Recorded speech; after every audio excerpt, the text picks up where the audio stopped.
श्री इष्टदेवताभ्यो नमः। श्री आराध्य देवताभ्यो नमः।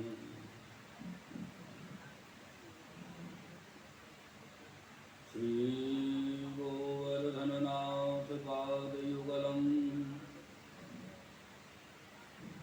हैयं वीणाप्रियम् नित्यं श्रीमथुराधिपं सुखकरम् श्रीविठ्ठलेशं मुदा श्रीमद्वारवतीशगोकुलपति श्रीगोकुलेन्दुं विभुं श्रीमन्मन्मथमोहनं नटवरं श्रीबालकृष्णं भजे।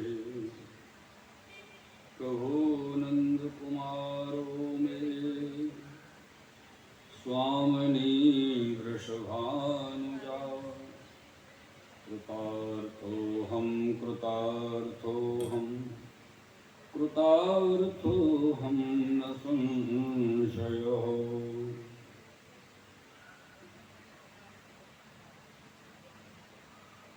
श्रीगोकुलपतेर्नित्यं सुभदं स्वदं महत् श्रीवल्लभमते निष्ठं तुर्यपीठं वयं नुमः।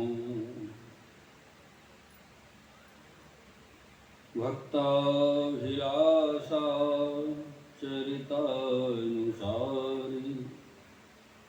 दुग्धादिचौर्येण यशोभिसारि कुमारितानन्दितघोषनारी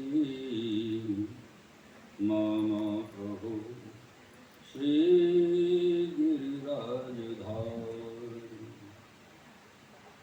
सौन्दर्यं निजहृदगतं प्रकटितं स्त्रीगूढभावात्मकं तं रूपं च पुनस्तदन्तर्गतं प्राविशत्स्वप्रिये।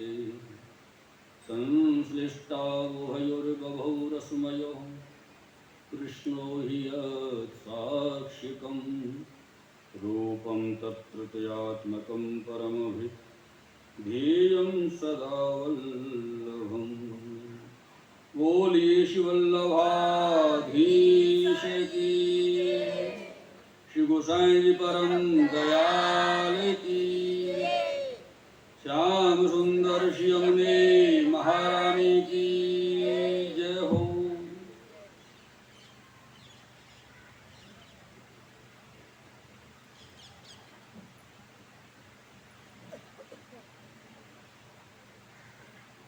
आज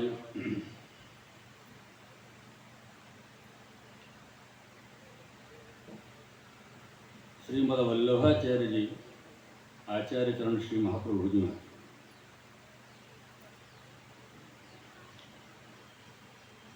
अयोध्या जी विराजे हैं।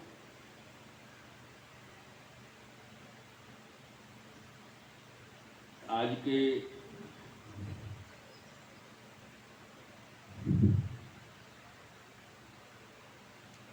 कथा को बैठक जी को जो प्रसंग है, अयोध्या जी की बैठक जी को प्रारंभ है, ये आपकी 25वीं बैठक जी है।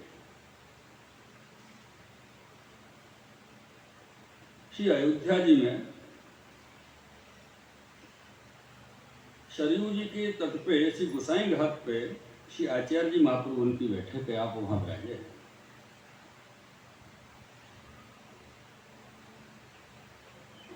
जब आप वहां विराजे तो कछुक दिन में एक दिन आपको मन भयो, विचार भयो कि अयोध्या के जो तीर्थ स्थल हैं उनको देख आना चाहिए। ऐसे विचार करके आप अयोध्या को तीर्थ स्थलन को देखने के लिए आप पधारे हैं। तो एक जगह क्या आपने देखो कि कोई जगह पे वाल्मीकि रामायण की कथा हो रही, पाठ हो रहे हो, और वह जगह श्री हनुमान जी महाराज खड़े हुए के और कथा को श्रवण कर, क्योंकि राम जी की कथा है और हनुमान जी तो राम भक्त हैं। हनुमान जी जैसे भक्तों में भी बड़ो दुर्लभ कार्य है। एक प्रसंग आवे और कोई ज्यादा मर्यादी जीव हो, पुष्टि मर्यादी वालो मिक्स थोड़ो सो हो ना, तो बाकी समझ में पूरी बात आवे नहीं, वो तो गलत लेके चलो जाए, ले ऐसी बात करे, अपन तो पुष्टि मार्गी हैं, हनुमान जी की बात काहे को करी। एक वैष्णव ने दादाजी श्री गोकुलनाथ जी से प्रश्न किया कि गुरुदेव, अगर भक्ति करनी है अपन को, तो कोई दृष्टांत आप ये दे के बताओ कि भक्ति करें तो कौन के जैसी करें। ऐसे से गोकुलनाथ जी सो कही, तो गोकुलनाथ जी ने आज्ञा की कि भक्ति करे तो हनुमंत लाल जैसी करे। ऐसी श्री गोकुलनाथ जी की आज्ञा है। और जो कछुक जीव मानो अध कचरे हो, तो वो तो पहले गोकुलनाथ जी हनुमान जी को नाम लियो, हनुमान जी की भक्ति, हनुमान जी जैसी भक्ति को क्या मतलब है, वो तो मर्यादा के भक्त हैं, वो तो राम जी के भक्त हैं। अरे भैया, वो भक्त हैं, वो राम जी के हैं कि मर्यादा के हैं वो विषय नहीं, उनकी भक्ति की श्रेणी कौन सी है वो अपन को देखना है। अर्थात वो श्री राम नाम के लिए बावरे हैं, ये समझो आप। अपन है कि नहीं है, कौन कौन बावरे, चलो हाथ उठाओ। श्री वल्लभ नाम के लिए अपन बावरे, श्री ठाकुर जी नाम के लिए अपन बावरे। हाँ चलो अच्छी बात है, संख्या अधिक है, लेकिन कछु लोग हैं जो बावरे नहीं है। ठाकुर जी कृपा करे आप श्री ठाकुर जी के नाम, श्री वल्लभ नाम के लिए बावरे हो जाए, ऐसी कामना मेरी श्री ठाकुर जी की और श्री महाप्रभु जी के चरण में है। जब हनुमान जी महाराज जी कथा सुन रहे और वाही समय श्री हनुमान जी की दृष्टि श्री महाप्रभु जी पर पड़ी। महाप्रभु जी को हनुमान जी ने देखी, तो महाप्रभु जी से हनुमान जी ने कही, आप तो कृष्ण उपासक हैं, ये अयोध्या में क्या कर रहे हो, कृष्ण की नगरी में जाओ, ये तो राम की नगरी है। तो श्री आचार्य चरण श्री महाप्रभु जी बड़ा सुंदर जवाब उनके लिए दिए कि हम यहाँ अयोध्या में आए हैं, पधारे हैं, तो ताको कारण ये है कि हम तो अपने श्री ठाकुर जी की ससुराल समझ के पधारे, क्योंकि अयोध्या हमारे श्री ठाकुर जी की ससुराल है। ऐसे आप आज्ञा की, ससुराल जाने सराय, और जहाँ ठाकुर जी की ससुराल है, मतलब ये है कि ठाकुर जी को संबंध तो अयोध्या से है, श्री द्वारकाधीश प्रभु को, भगवान कृष्ण को। ऐसा तो नहीं है कि अयोध्या से कृष्ण को संबंध ही नहीं है, श्री कृष्ण को संबंध तो अयोध्या सौंपे। और तुम ये ऐसे कैसे कथा सुन रहे हो, श्री आचार्य चरण से हनुमान जी से कही कि तुम ऐसे कैसे कथा सुन रहे हो बिल्कुल नग्न अवस्था में, लंगोटी तो धारण करो। अब समझिए कितने बावरे श्री हनुमान जी, उनको अपने देह को भान नहीं रहता श्री राम जी की कथा और नाम श्रवण करने में।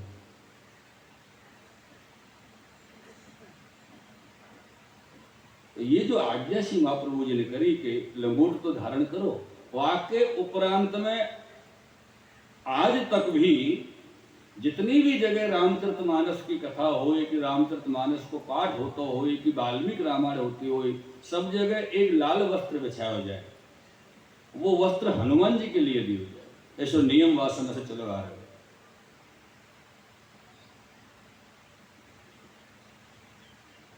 तो हनुमान जी श्री महाप्रभु जी से विनती किए, बोले आप अयोध्या को ठाकुर जी की ससुराल कैसे कहे। तो श्री महाप्रभु जी आज्ञा किए, जो अयोध्या के राजा थे नग्नजित महाराज, नग्नजित अग्निजित, ताकि बेटी सत्या जी हती महाराज, अग्निजित की जो बेटी है सत्या जी, उनको विवाह भगवान से भयो है। दंडवत करूं।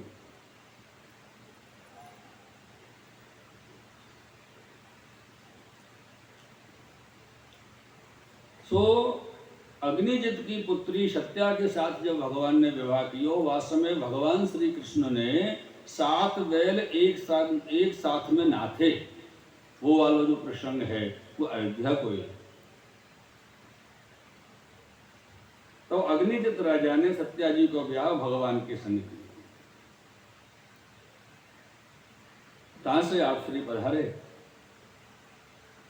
तो ये राम जी अपनी बैठक में विराजे होते, तो श्री राम जी के पास आप राम जी से मिलवे पधारे हैं, और राम जी के सन्मुख जाके श्री महाप्रभु जी ने कही, मर्यादा पुरुषोत्तमाय नमः। श्री मर्यादा पुरुषोत्तम को नमस्कार श्री महाप्रभु जी किए। वहां भी हनुमान जी खड़े हुए, राम जी जहां हनुमान जी वहां। पर ये बात हनुमान जी को जमी नहीं। इन्होंने हमारे आराध्य, हमारे इष्ट, हमारे भगवान राम जी को ऐसे कैसे नमस्कार किया? मर्यादा पुरुषोत्तमाय नमः। उनके मन में कुछ संदेह उत्पन्न भयो, हनुमान जी के मन में, लेकिन प्रकट नहीं किया। वो अपना संदेह अपने मन में, अंतर में ही रखे, हृदय में ही रखे, कासो कहे नहीं। श्री महाप्रभु जी और श्री रामचंद्र जी की जब चर्चा संपन्न हुई, तो श्री महाप्रभु जी अपनी बैठक पर विराजे और श्री रामचंद्र जी अपने महलन में पधारे बैठक में से। और श्री राम जी हनुमान जी के मन की जाने, इनके मन में महाप्रभु जी को लेकर संदेह हो गए, और उनको संदेह दूर करना है तो कैसे करें? तो यह बात को श्री राम जी जाने कि संदेह तो श्री महाप्रभु जी ही दूर कर सकते, कोई और दूर नहीं कर सकता। तालिए श्री हनुमान जी के लिए कोई सामग्री राम जी ने सौंपी कि ये श्री महाप्रभु जी को आप दे के आओ, पधराए के आओ। और हनुमान जी तो कुछ कहे नहीं, क्योंकि वो तो आज्ञा को पालन करना है। और हनुमान जी जब वह सामग्री को लेके श्री आचार्य चरण की बैठक में पधारे आए, तो वहां आके क्या देखा कि श्री रामचंद्र जी बैठक में विराजमान है। श्री महाप्रभु जी ने श्री हनुमान जी के लिए श्री रामचंद्र जी के स्वरूप में दर्शन दिए, ऐसा आपको स्वरूप। और हनुमान जी कुछ न बोले, फिर मन की मन में कही, अब कहें तो कहें का। वो सामग्री पधराए के श्री आचार्य चरण के सन्मुख में और वापस श्री राम जी के पास पधारे। और वहां वापस लौट के वहां जो वृत्तांत भयो कि वो तो श्री महाप्रभु जी तो आपके स्वरूप में विराजे है, सब वृत्तांत श्री राम जी के सन्मुख में हनुमान जी ने करे। तब श्री रामचंद्र जी भगवान अवध बिहारी राघवेंद्र सरकार हनुमान जी से कहे, ये जो श्री महाप्रभु श्रीमद वल्लभाचार्य जी है ना, ये हमारा रूप धर सके, पर हम इनको रूप नहीं धर सकते। ऐसे श्री राम जी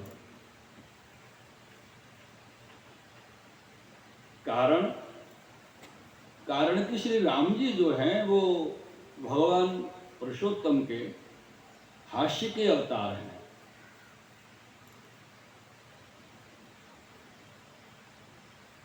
और यही बात श्री महाप्रभु जी ने द्वितीय स्कंद के सुबोधनी जी के 7वें अध्याय की टीका में भी कही है कि श्री राम जी हास्य के अवतार हैं, प्रमाण किया है श्री महाप्रभु जी ने। और हास्य कहां से हो? अब प्रश्न ये उठे, अपन हंसे कहां से? मुखारविंद सु मुख सु हंसे, और कहीं से तो नहीं हंस सके। अपने हाथ तो अपने नहीं हंसे, ये सर तो अपने नहीं हंसे, मुख ही हंसे। तो श्री राम जी कहे कि हास्य तो श्री मुख से हो, मुख बिना तो हास्य हो ही नहीं। और आचार्य जी तो पूर्ण पुरुषोत्तम के मुखारविंद के अधिष्ठाता अलौकिक आनंद समय की अग्नि को स्वरूप प्रागट्य हैं। ऐसे श्री राम जी श्री हनुमान जी सुन रहे। ये हास्य को जो मुख को जो वर्णन यहाँ पर श्री राम जी ने किया है, श्री महाप्रभु जी के स्वरूप की बात बताई कि श्री महाप्रभु जी पूर्ण पुष्टि पुरुषोत्तम के श्री मुख को अवतार हैं। और यही विषय आपकी कृपा से आज से 4 दिन पूर्व आप श्री की बैठक में विषय आयो હતો और आपने बड़ा सुंदर श्री महाप्रभु जी को एक नाम लियो, श्री कृष्णाश्यम।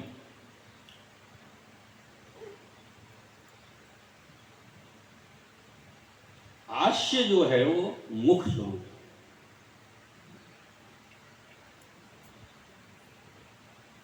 तो मुख किसके? अब वैसे ये नाम जो है श्री कृष्णाश्यम, या में आश्य तो मुख है, लेकिन मुख किनके है? तो यह कह रहे हैं कि श्री कृष्ण अर्थात श्री सहित कृष्ण, अकेले कृष्ण नहीं है, श्री सहित कृष्ण। ये सर्वोत्तम जी को तीसरा नाम है। यहाँ श्री गोसाई जी ने तीसरे नाम को जो यहाँ में लिखो है, कहो है श्री कृष्णाश्यम। तो श्री सहित कृष्ण शब्द को जो उल्लेख यहाँ श्री गोसाई जी किए हैं, यहाँ पे 2 स्वरूप को आपने दर्शन कराया। श्री कृष्ण अर्थात एक नहीं, 2 स्वरूप को दर्शन। श्री और कृष्ण को अर्थ है कि संयोग और विप्रयोग द्विदलात्मक जो भाव है, संयोगात्मक भाव और विप्रयोगात्मक भाव अर्थात द्विदलात्मक जो आपको भाव है, वो श्रृंगार रस स्वरूप के आश्य। ऐसे में द्विदलात्मक को जो श्रृंगार रस स्वरूप है, वह को जो आश्य है अर्थात वह स्वरूप को पूर्ण पुष्टि पुरुषोत्तम को जो आश्य अर्थात मुख जो है, वह को जो स्वरूप है, वो जो स्वरूप है वो श्री आचार्य श्री महाप्रभु वल्लभाचार्य जी है। ये आप वल्लभाचार्य जी का स्वरूप श्री कृष्णाश्य को करो। यही में श्री गोसाई जी और आज्ञा कर रहे हैं, ये अपन श्री महाप्रभु जी को ध्यान करें। सौंदर्यम हृदयगतम प्रकटितम स्त्री गूढ़ भावात्मकम पुमरूपम च पुनस्तदंतर्गतम प्रावीण विशद स्वप्रिय। तो यार स्वरूप में जो ये भाव है तृतयात्मक, 3 जो भाव श्री महाप्रभु जी के स्वरूप या बताए हैं या श्लोक में या ध्यान में श्री महाप्रभु जी के में, वो भोग्य भोक्ता भोग्य और अनुभव करता, ये महाप्रभु जी के 3 स्वरूप हैं। इन तीनों नामों में पहले भोक्ता, फिर भोग्य और फिर अनुभव करता। तो आप भोक्ता आपको जो स्वरूप है, और श्री गोसाई जी भोक्ता स्वरूप में कौन सा नाम आप उल्लेख किए हैं? भोक्ता स्वरूप में सर्वप्रथम नाम श्री महाप्रभु जी को श्री गोसाई जी उल्लेख किए हैं, और वो नाम है आनंद। और भोग्य जो आपको स्वरूप है, भोग्य स्वरूप में जो आप विराज हैं, वो है परमानंद। और अनुभव करता जो श्री महाप्रभु जी का स्वरूप है, वो है श्री कृष्णाश्यम। ये आपको स्वरूप है श्री कृष्णाश्यम। अब ये जो 3 नाम है, प्रथम आनंद, परमानंद, श्री कृष्णाश्यम, ये तीनों नाम श्री महाप्रभु जी के बीज नाम है।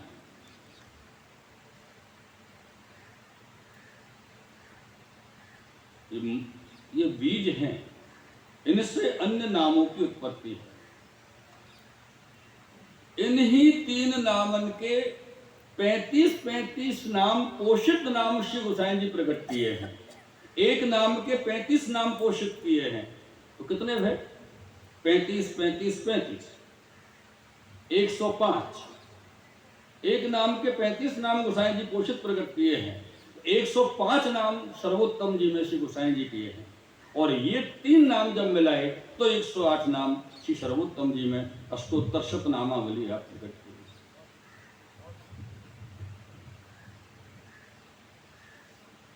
तो ये जो कृष्णाश्यम स्वरूप है, ये कृष्णाश्यम जो नाम ऋषि गोसाई जी कहे हैं, या ही नाम को अभिप्राय श्री राम जी हनुमान जी को बताए कि श्री महाप्रभु जी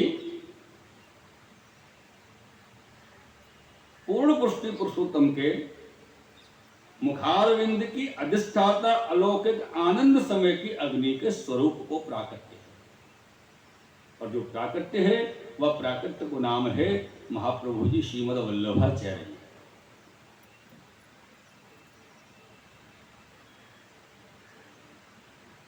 ये चरित्र श्री महाप्रभु जी अयोध्या की बैठक में आप प्रकट किए, और अयोध्या की बैठक में जब आप चरित्र प्रकट किए हैं और वहां से आप आगे विजय किए जब अयोध्या से, तो आप नैमिषारण्य पधारे हैं। ये अयोध्या की बैठक में सरयू जी के तट पर जो गोसाई घाट पर बैठक जी हैं, अपन सब मिल के श्री महाप्रभु जी की बैठक में दंडवत करें, स्पर्श करें, वंदन करें। शिवल्लभाधीश